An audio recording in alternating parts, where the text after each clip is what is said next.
Are you a business leader or entrepreneur who enjoys drinking alcohol? If you are, I really believe today's episode of the Kirk Miller Podcast is going to be one of the most powerful, most honest, and most helpful yet. If you are someone who enjoys alcohol and still wants to be healthy, lean, strong, basically look and feel good.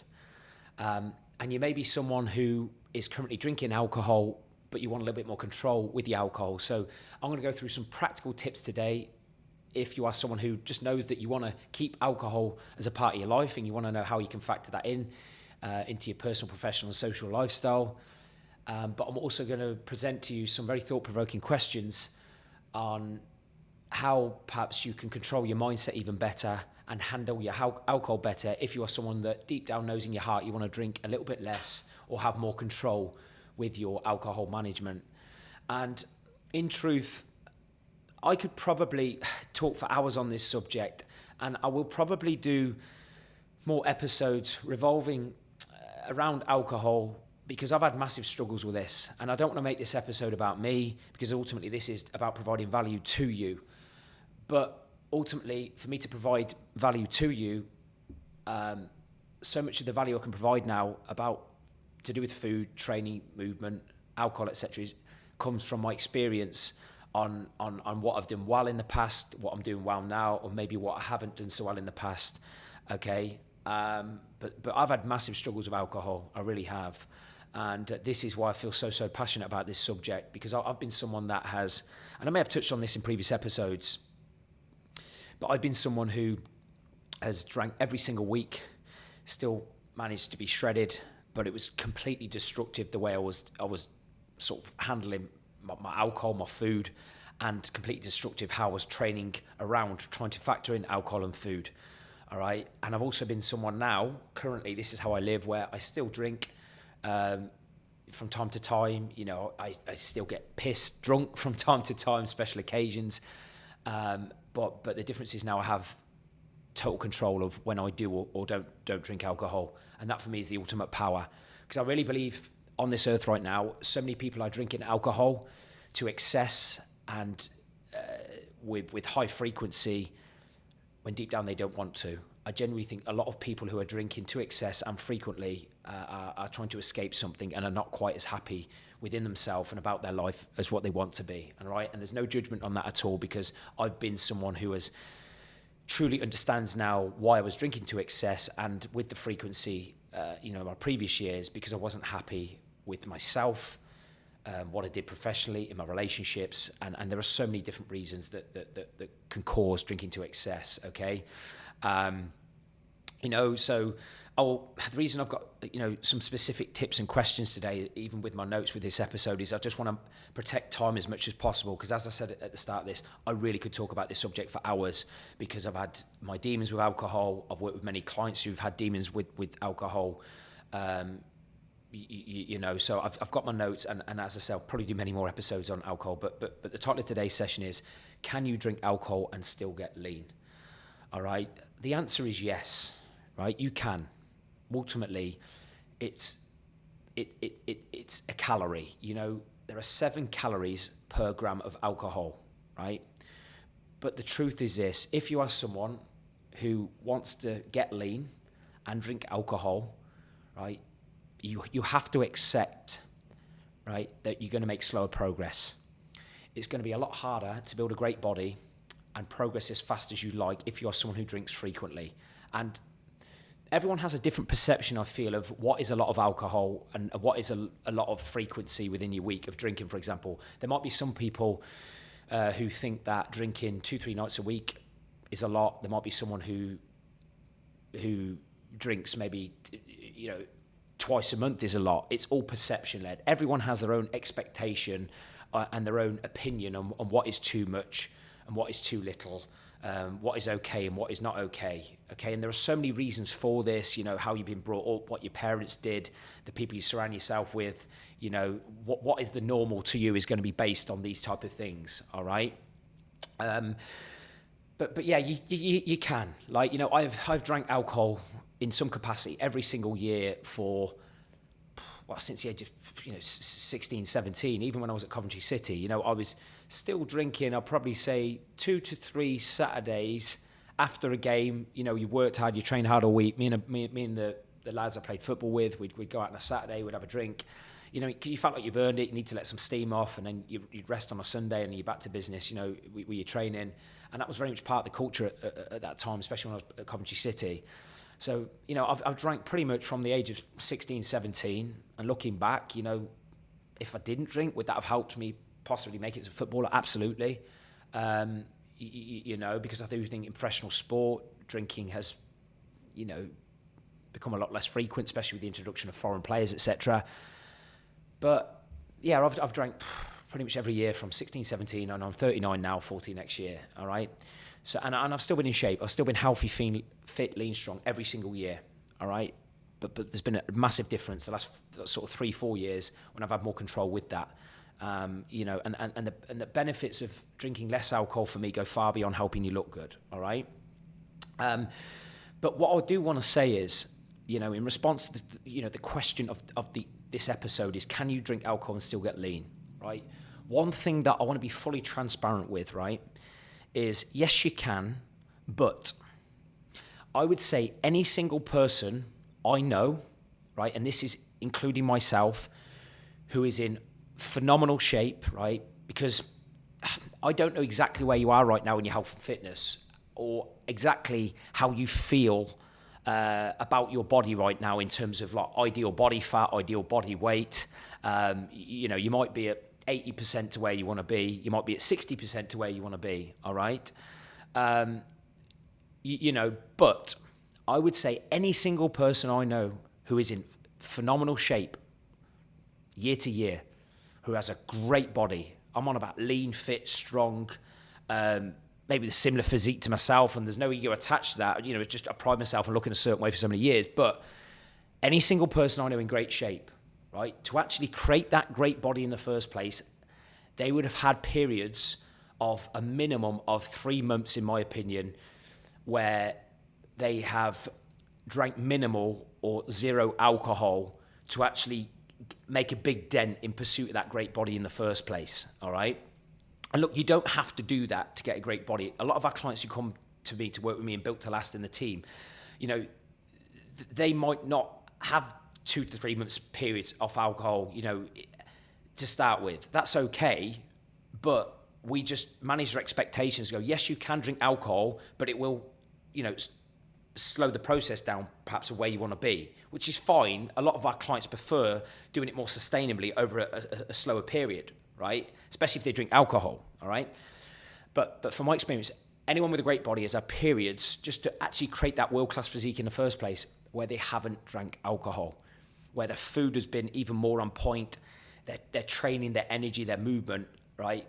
And the reason I share that is, you know, just like with food, once you're in great shape, it's a lot easier to mold and factor in things like more alcohol, you know, relaxed food, like, oh, my Kirky specials, for example, you know, where I, you know, every single weekend I'll have a big feed or two, but I've paid my dues. It's a lot easier from a leaner state to factor in like socials, as in more booze, more food when you're leaner, because it's easy to mold. And once you work your ass off to get to that great physique, and you know the blood, sweat and tears you put in to get there, you sort of value it more, and you know you don't want to lose it. So what I'm trying to say, when you're very, very lean, if you do have a period of a few months of not drinking alcohol, and then you get that great physique, even when you start to bring maybe more alcohol back in, you've got that shape to start with. It's easier to mold, and you sort of catch yourself, you know, if you sort of your standard slip, you know, your body comp, or too much booze maybe comes back in, or maybe too much shit food comes back in. So,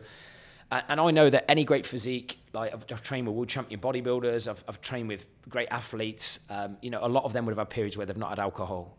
So never believe anyone on fucking social media who says, you know, they've built a truly world-class physique, getting pissed every weekend or drinking every week. They're full of shit. They're absolutely full of shit. You know, at some point, they would have had extended periods of supreme discipline where they didn't have alcohol and had minimal shit food to create that physique. But now they're in a position like myself where it's a lot easier to mold and factor these things in, especially when you have structure and discipline around that. Okay?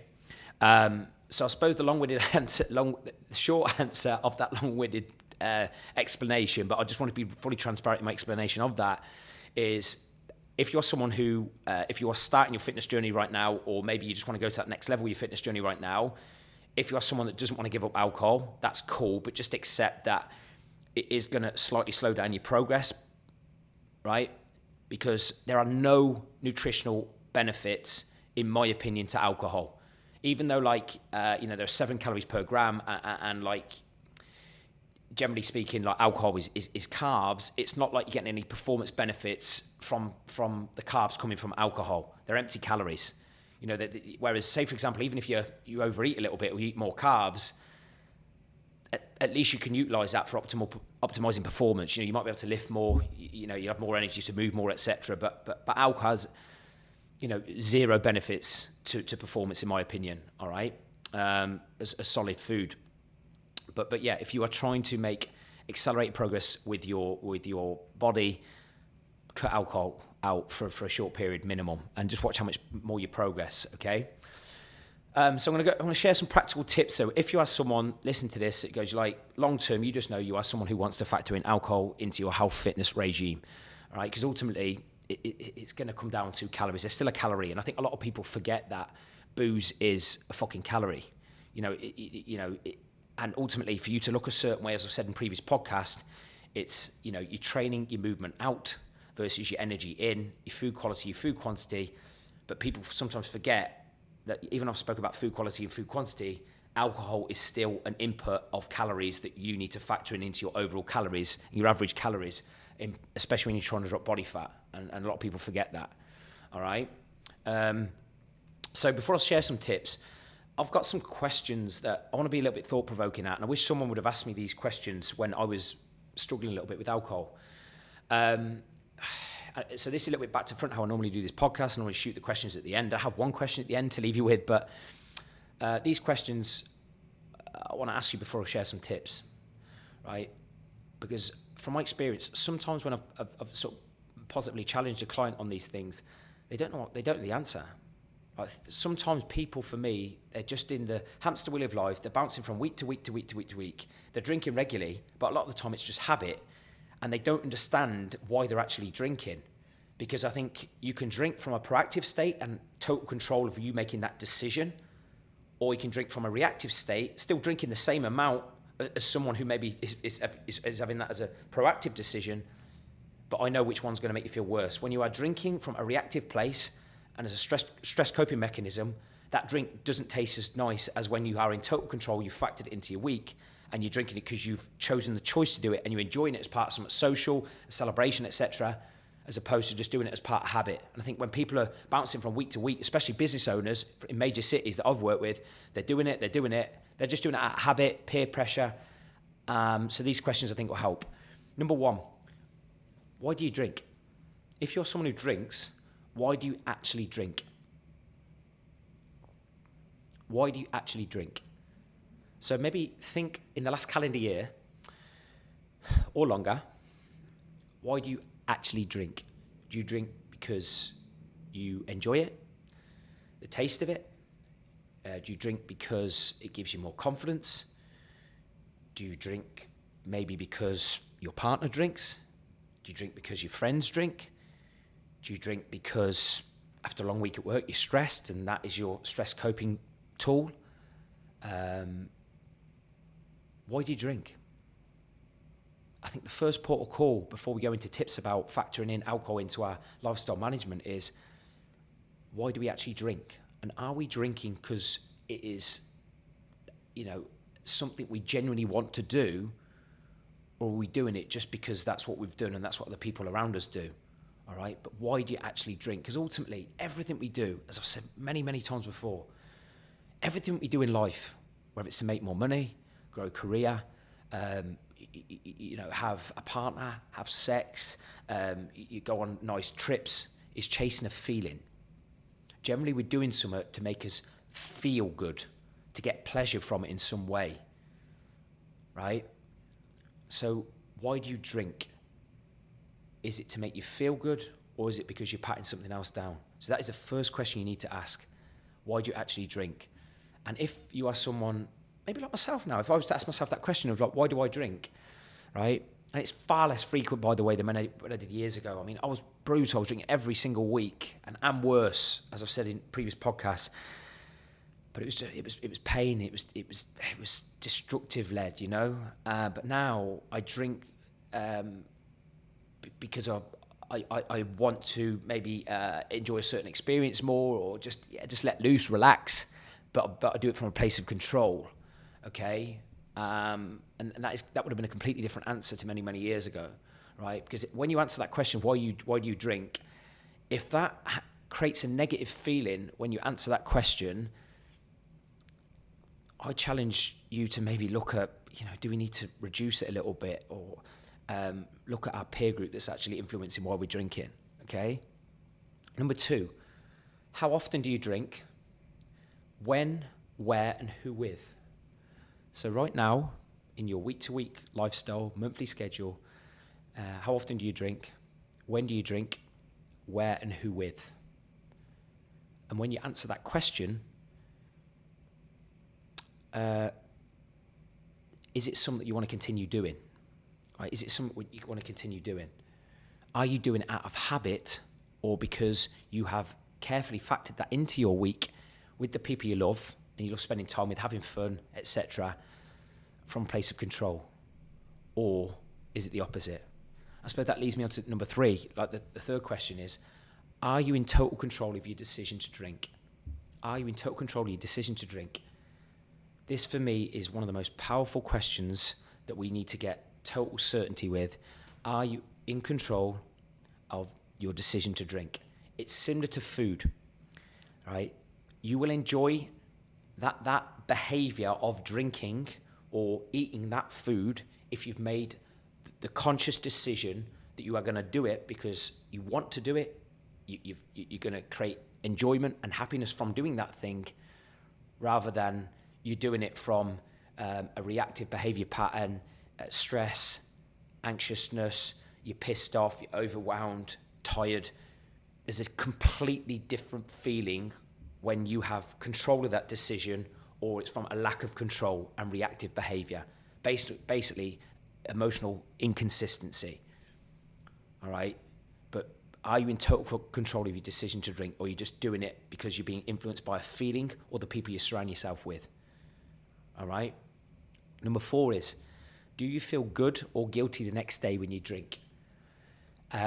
This is something that, again, in my earlier years, every single time I drank, right, because I was very much a binge drinker, and every now and then, in the right social occasion, as my friends, clients, anyone who knows me, I'm very, very good still at, being the last man standing and drinking an awful lot, believe me, right?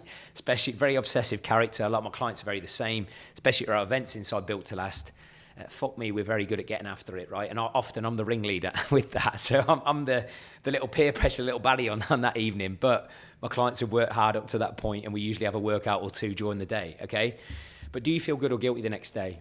I think it's one of the most powerful questions to ask yourself in relation to alcohol, because I would say if you are consistently feeling a little bit guilty or very guilty after a night out, or maybe a few back-to-back nights of having frequent drinks, if you're feeling guilty, for me, you are probably drinking from a negative feeling. You're probably drinking from a negative feeling if you're feeling guilty.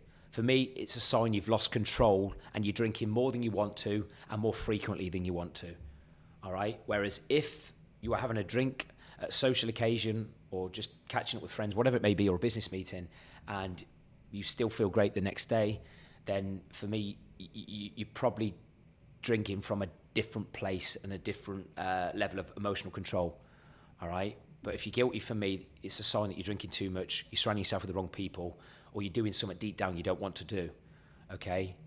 But for me, the power is, how can we get more control with our alcohol so it doesn't make us feel like shit the next day? It's a bit like my philosophy when it comes to just socialising in general.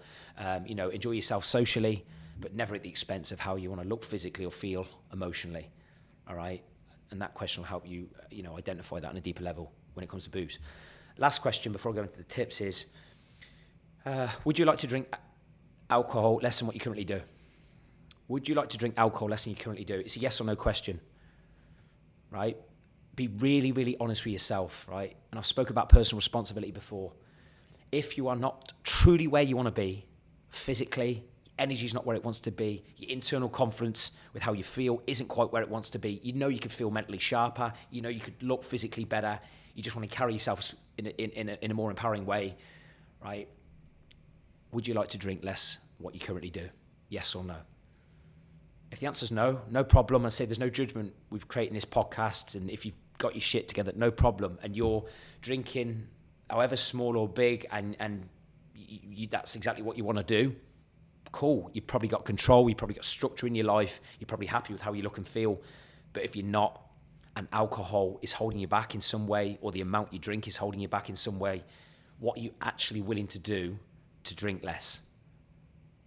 Because it's all right saying, yeah, I would like to drink less, but nothing's going to change until you actually do something different from how you set your week up, your month up, how you actually handle social occasions, maybe your business meetings, but what you're actually willing to do, not could do, maybe, should do, right? That's all just talk, and it actually drains confidence when you're trying to say, I'm going to drink less, and you don't do it, but what are you going to do to change that, all right?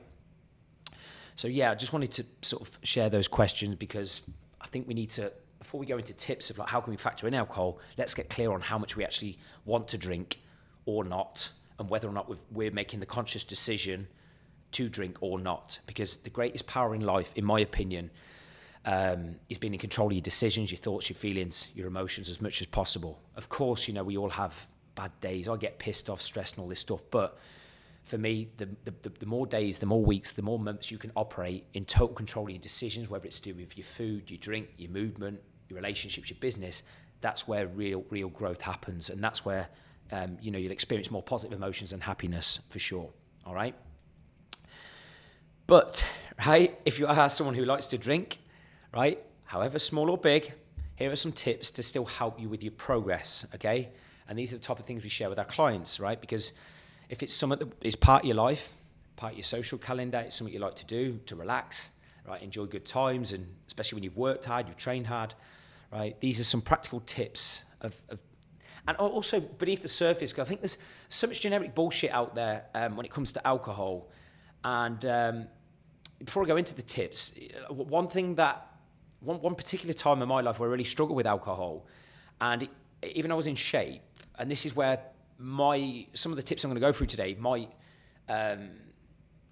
contradict some of the things you may have heard about what you should drink in terms of like drinking the drink with minimal calories, all this type of stuff.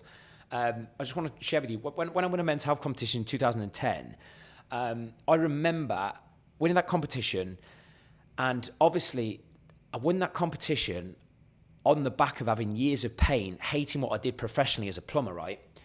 And then you get this golden opportunity, this beacon of hope and light where, my life can change now. I quit my job, got into coaching. I was getting all these covers with men's health, men's fitness, traveling the world with sponsors, etc. And I remember, because I didn't want to lose that, and there was a fear of going back to, the plumbing and a job I didn't like, etc. I remember saying to myself, because alcohol was a massive part of my life at that point, and my socialising, getting fucking pissed every weekend. I remember saying to myself, how can I still drink and be shredded and get all these covers? Because obviously I was known for just being fucking ripped year round, and I've never been out of shape, But I was thinking, how can I still drink and still look like that? And what I did was I started drinking more vodka because that was lower calories. All right. Lower calories. So on the surface level, it's all right going, okay, well, I don't know, vodka is, say, 70 calories for a single vodka and Diet Coke or whatever your low-calorie mixer is. So I'm drinking vodka because obviously it's low calories, but the problem was I ended up drinking more of it because obviously I drink it really fast, barely touch the sides, so then I get more pissed, which, as I'll come on to in the first point really, first couple of points, that affected my eating in a negative way. More importantly, made me feel like shit for days because I get more drunk than maybe when I was drinking beer. So, some of the things I'm going to go through today, like, they're not surface level bullshit. Because if you Google best lower calorie drinks, the information's out there. But that isn't always the most practical and best solution when you look at the bigger picture of how to manage your alcohol better. All right. But the first point I want to share is, if you're going to drink alcohol, is pick the type of alcohol you drink based on what helps you stay in control of your food choices, all right? So pick the type of alcohol which, when you drink, you control your food choices better, which for me is beer, right? And a lot of people, don't drink beer, you can't stay in shape drinking beer. When I drink beer, even if I was to drink 5, 6, 7, 8, right? I've drunk more than that, when I've been out, right? When I drink beer, I am generally in more control because it's not as high a percentage of alcohol per the volume of drink, all right? So when I drink beer, I just generally control my eating better. I just don't get as pissed, but I still get the benefits of alcohol with, relaxing and all that sort of stuff. So for me, don't just look at what is the lowest calorie drink, because sometimes the lowest calorie drinks can make you get pissed quicker, and that's going to influence your food choices. Because I'm sure if you listen to this, you will totally relate that a lot of the time, if you're trying to manage your calories, right, which is essential if you're trying to be lean and healthy, right, and lower body fat, more energy, etc., right, if you're drinking something, even if it's lower calories, but it gets you drunk, it's going to influence your eat decisions, because you all know it's when you're drinking, you crave more food, and the next day, if you're hungover, you will want to eat more shit. So for me, pick that alcohol which you can control your emotions and your food decisions better during and the next day especially. Because from my experience, most people who drink and struggle with their fat loss, it's because of the hangover the next day, feeling a bit groggy the next day, craving salt, sugars, right? And they just eat shit, right? So the damage isn't actually always the alcohol, it's the next day. And it's the cravings when you're actually drinking. Because don't forget, the more you drink, the more piss you get. Like willpower and control just fucking disintegrates.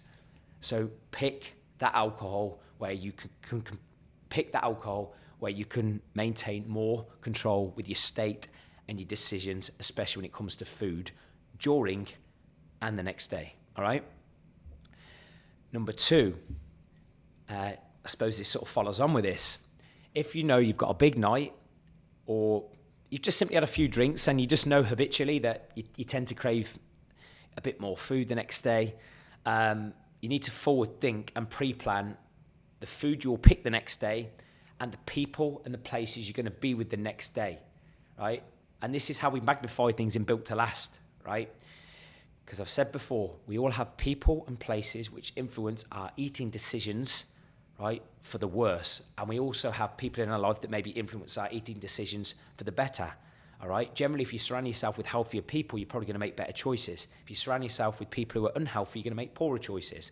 So what I would say is, if you are having a night out and you're drinking a fair bit, or even if you're having a few drinks, and you know what's coming, the next day, the craving's going to be there, think about who you're surrounding yourself with and what you're going to eat. Right, so for me, if you know you've got a big night and you're trying to box smart your calories, etc., forward think, what am I going to eat the next day when I know my willpower might be a little bit lower? All right, are the people, the places I'm going to to negatively impact my eating decisions if I'm feeling a bit groggy or if I've drank a bit more the night before? All right, and how can I forward plan and pick smart with my food, perhaps? All right, especially when you're at home. If you know you've got a big night, you've had a few drinks, right, just make sure the next day that when cravings for shit food are high, your cupboards aren't stocked with hyperpalatable foods that, your danger foods, for example, where you just, when you have that thing, you eat more of it, or it's high calorie per, low food volume, such as loads of added sugar, processed shit, because that's what we all crave deep down. Most people who are struggling with their weight are overeating processed food, sugar, right? It's as black and white as that. You'll never really see someone who's really overweight, who doesn't eat lots of processed food or added sugar, right? Because it's just so easy to eat lots of this food without even barely touching the sides, and it doesn't even fill you up. So pre-plan, forward think your food the next day and the people and places you'll be with the next day. Number 3, if you don't want to booze as much or get too drunk, make sure you eat a high quality carb and protein focused meal either before or during the actual social event. It will just fill you up more and it'll prevent you from drinking as much. I know there's been some occasions where I might have intended to have a decent drink and then I've had a really high carb, high protein focused meal, and I was just simply full and I didn't want to drink as much, okay? It's a really clever thing to do, especially before going out solely for just drinks. If you've had a decent meal prior, I just think for me, it just slows you down a little bit. So just a really simple tactic is to do that and make sure it's high quality real food. Because when you eat high quality real food of protein and carbs, again, one, it's going to stop you from overeating first and foremost, but it'll just keep you fuller. Because I say the more protein you eat, again, you just generally manage your food intake better, and certainly alcohol, okay? Number 4 is when you are actually drinking, avoid empty high-calorie drinks. More specifically for me, cocktails. I think cocktails for me are the worst when it comes to quantity of calories and in particular added sugar, within a given drink. I love an espresso martini from time to time, but I don't touch cocktails. I think they're the worst. Added sugar, you drink them very fast. Of course, they can get you very pissed too, very, very drunk. But yeah, cocktails for me are criminal. They'll accumulate calories rapidly, and I think you're more likely through drinking that also to overeat during and definitely post, just because of the concoction generally. And we all know with sugar, of course, even with food, but especially with drink, once you get a taste for it, you just want more and more of it. And for me, they're the ultimate form of empty, high-calorie drink. So try and avoid cocktails for sure. And then if you're trying to box smart when you're actually you're maybe out at a social occasion, if you know that you're going to a certain social occasion and you are intending to drink a fair bit, maybe you're catching up with friends you haven't seen in a long time, or it's a special birthday, and you're going to be drinking more. Effectively, I talk about this a lot with clients. Pick your poison. Pick your poison that night. Because I think when you have a big drink at a social occasion, it is so easy to fucking down tools and go, right, I'm having a big drink. I'm going to have a massive starter. I'm going to have a massive main. I'm going to eat what I want, and then I'm going to have a dessert. You can undo fucking weeks and weeks of good work by doing that. And unfortunately, right, contrary to some of the bullshit you might see on social media, unless you are very, very close to where you want to be, or you are currently in fantastic shape and you want to stay there, if you're nowhere near that, you thinking you're going to drink what you want, eat what you want, and move anywhere fast in pursuit of that great body and health you want is fucking delusional, all right? So I think if you're out, pick your poison. If you know you're going to drink more, eat less carbs. Eat less carbs, because ultimately alcohol is carbs. So what I would do is if I know I was going to have a big drink and I was actually at a meal as well, and I was trying to be clever with my calories, and I know I was going to drink a lot, I would simply make sure I had a high protein meal, plenty of veggies, salad, and I'd minimize carbs, probably have a small amount of fats, alongside the protein, but just definitely less carbs if you know you're going to drink more, all right? And you're really being clever with your calories, okay? Number 6, really simple, I'm sure you've heard this before, but I'll just reiterate it, is drink water during and more importantly afterwards to rehydrate. Again, this is probably a subject in itself, but when you drink water during drinking alcohol, and I'm not always fantastic at this myself, especially if I'm out, but as a whole, when you're drinking water alongside alcohol, it'll just help slow the process, or more importantly, distribute the effects of alcohol over a longer period of time. So definitely make sure you're drinking water during and then post afterwards. I know, whenever I've had some drinks and then I've made sure I've had plenty of water before I went to bed, for example, you just wake up in a much better place, definitely with no headache, depending on what you drink, of course. But it just helps keeps you hydrated also, and also as well when you're drinking water alongside alcohol, again it could just slow down probably how fast you drink, and more importantly how much you drink. Okay, and another danger of that is if you're not drinking water and then you wake up dehydrated, you can crave even more food and crave more shit, and you can actually think you're more hungry than what you are when in actual fact you're dehydrated. All right, number 7. I suppose this ties into what I've just said, really. The more calories you intend to drink, the less you could and probably should consider starters and desserts. All right. I just think, as I've said, a minute or two ago, for me, if you've got a heavy social calendar, like so many of my clients have, one thing we like really hammer down our clients' throats is, if you socialise regularly and you're going to have a meal or two a week minimum, right, of relaxed food or not on plan, so to speak, and you want to factor in some drinks too, part starters and desserts. Unless those starters are lean, protein focused, get rid of them, and definitely desserts. You can eat a dessert in fucking 60 to 120 seconds and not even register the calories going in. I've been fascinated with this, that you're at a social occasion and people are just fucking eating stuff. They're not even registering or actually enjoying the taste of that food as it's going in their mouth. I might have spoke about this before, especially when, alcohol's involved. I think the moment you've had 2 or 3 drinks and you've got people around you, catching up with people, conversation, a lot of the time people are, really, hammering the dessert down their mouth, but they're not even registering the calories, not even registering the enjoyment. And ultimately, food, it's there to be enjoyed, especially at a social occasion. So for me, unless you are really close to where you want to be, fucking just, and you want to drink, you want to socialise, have a main meal, right, as healthy as you possibly can without compromising your enjoyment.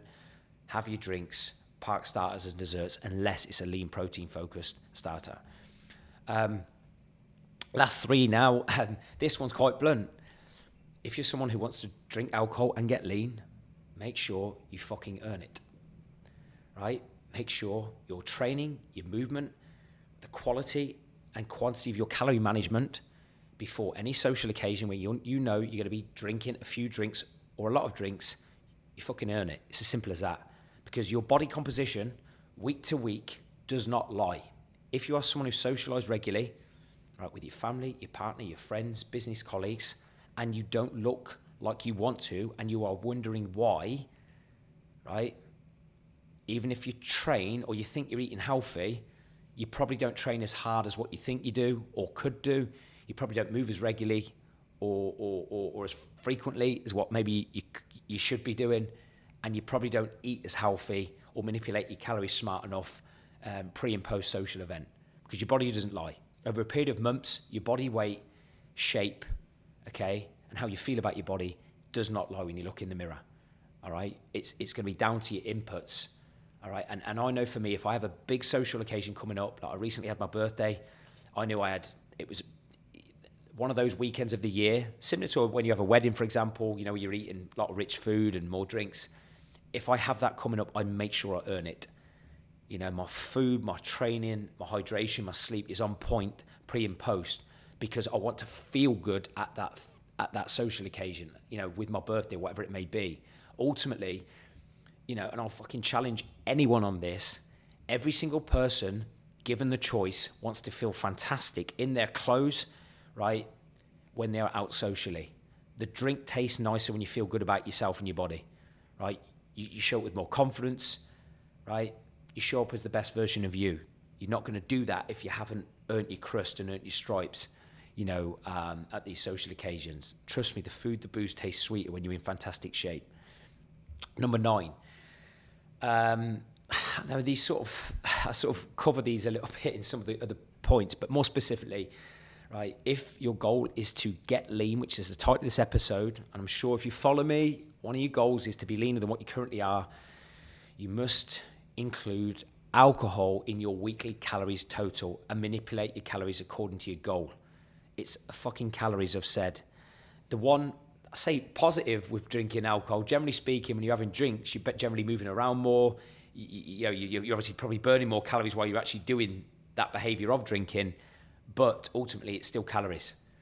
A lot of people may track their food via MyFitnessPal, a lot of our clients do, for example, but they forget to track their alcohol. It's still calories. And ultimately, as I've said many, many times before, probably bored you to death with this, if you're trying to get leaner, it's energy in versus energy out, right? So make sure you're factoring in your alcohol and your weekly calories, and you're manipulating your calories according to your goal. So whatever your calorie threshold is, whether it's 2,000, 1,800, 2,500 or more, in pursuit of your goals, make sure you're factoring your alcohol into those calories. And I would go as far as saying, if you think you are going to get away with, 20-30% of your calories coming from alcohol and you getting lean anytime fast, you are absolutely deluded. Okay? It should make up a fraction of your calories because, as I said at the start of this, it has no benefit, right, to your body in terms of performance and in pursuit of your fat loss goals. Number 10, lastly, is don't fold to peer pressure. So many people on this earth drink the amount they do and as frequently as they do because they're influenced by peer pressure, the people they surround themselves with, whether it's their partner, friends, colleagues, right? Don't fold to peer pressure. If you don't want to drink, be direct. Tell whoever the person concerned is who's trying to influence you. If you don't want to do it, tell them you don't want to drink. And a question I would sort of counteract that with, if someone's trying to put pressure on me, if I didn't want to drink, is, can I just ask, why does it bother you that I'm not drinking? How will it affect how you feel by me not drinking? And then ask them, why do they drink? Why do you want to drink, right? And if it's for them to feel good and enjoy that occasion, no problem, that's cool. But ask them, how and why does it bother you if I'm not drinking? What difference will it make, right? Because what you find is, especially if you're a high performer, right? And you would probably have had this in your business growth or career growth. As you start to grow and you progress, you will get people who will try and pull you back without question. Especially if you've surrounded yourself with certain people, certain colleagues, certain friends. When you grow, it can make other people around you uncomfortable sometimes, especially if they know they're underperforming or they want to go to that next level with their business, with their body, whatever it is, but they're not willing to do the work, and go that extra mile. So when you are trying to get more control with your booze, for example, or drink a little bit less, just be direct. All right, the right people in your life should not give a fuck if you don't drink as much. They shouldn't care, and that is, I suppose, one of the overriding messages I'm trying to get from this episode is, make sure if you are drinking, it's because you want to, and you've made the conscious decision to enjoy alcohol because you've factored that into your weekly schedule because you've earned it, and you are doing it because it's adding enjoyment and fulfillment and a benefit to your life, not a negative. All right, so make sure you are controlling the decision, and just flip the question back on them. And then finally, even though I've covered some questions at the start, I just wanted to sort of end with a sort of thought-provoking question, and it's something that we ask our clients. For example, if they were ever stuck with their progress, ask yourself this: is my current frequency and volume of alcohol I drink helping me or holding me back from the health, the body, and energy I wish to live with? So is my current frequency and volume of alcohol I drink helping me or holding me back from the body, the health, and the energy I wish to live with? It's a yes or no question. It's a yes or no question. And if the answer to that question is no, what are you willing to do about it to change it? Because it's all right listening to this podcast, okay? If you're not going to do anything as a follow-up action step, nothing's going to change. We can listen, but if we know in our heart that we're drinking a little bit more than what we want to, or frequently, and it's holding us back in pursuit of our health and our energy and our long-term longevity, what are we actually willing to do to change it? Because if nothing changes, nothing changes. You need to surround yourself with certain different people. Do you need to join a certain peer group? Do you need to simply be more disciplined? Do you need to plan? Do you need to schedule your week a bit better so you're not in reactive behaviour states? Because I actually think there's patterns from my experience of a lot of business owners or people who are in a high pressure career position. Generally speaking, it's after work, definitely towards the end of the week. On your Thursday, Friday nights, definitely Friday nights, and definitely weekends, where it's that fuck it mentality. I've worked hard, stress is high. We all know when stress is high, emotional intelligence is low, and that's when we make reactive decisions. And that's when most people drink to excess or more frequently than what they want to. So I suppose, make sure, just to conclude this podcast, is that you are controlling the decision to drink or not drink, all right? And if you're not where you want to be, how can you drink less? What are you willing to do to drink less? all right? Or maybe handle your booze better based on the tips I've said today, all right? Because the final quote I'm going to leave you with is, in every single thing you do, you are choosing a direction. Your life is a product of your choices, right? In every single thing you do, you are choosing a direction, and your life is a product of your choices, right? Our life isn't a product of what we say we're going to do or what we think we should do. It's down to our choices that are guiding us in the direction of where we want to be or not be, all right? So let's really evaluate, right? Are our choices, especially when it comes to alcohol, moving us forward to where we want to be or not, okay?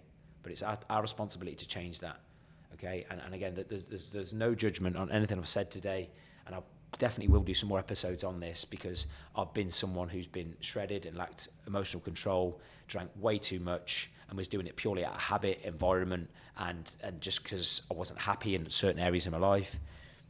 And I now do it. If I do it every single time I drink now, okay, and this is what we want to get total control with our clients too, is whether I'm having 2 drinks with my partner or friends, or I'm having a big night out, I'm doing it because I've chosen the decision to do so. So even, for example, if I know I've got a massive night coming up, for example, my birthday, I knew, and this comes down to managing expectation, I knew I was going to have 3 nights, 3 days/nights, right? Because I had a couple of my friends come over where I knew I was going to have a big one, right? I was letting loose, but I've been working my ass off relentlessly all year.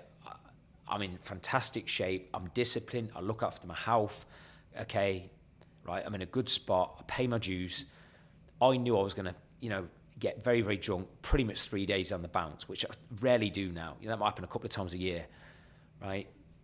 And I knew I was probably going to be hungover, a little bit groggy, but because I'd managed the expectation and more importantly, mentally dealt with the feeling and that little bit of tiredness that I knew was coming, because I've matched my expectation, didn't make me feel guilty. Do you know what I mean? Because I got straight back to business back in the gym the next week anyway, all right? But that is the most powerful thing, whether your thing is, a drink or relaxed food, the more control you can have over the decisions and you actually manage your expectations and forward think, right, and anticipate the feelings, the cravings, and more importantly, handle the aftermath of how you're going to feel in, after certain social occasions. That for me is what high performers do. They forward think before, during, and after, and they're in total control of the decisions, okay? And that's that. So I'd love to hear your biggest takeaways. Please don't hesitate to reach out to me on this subject. And thank you so much for listening. I'll see you next time.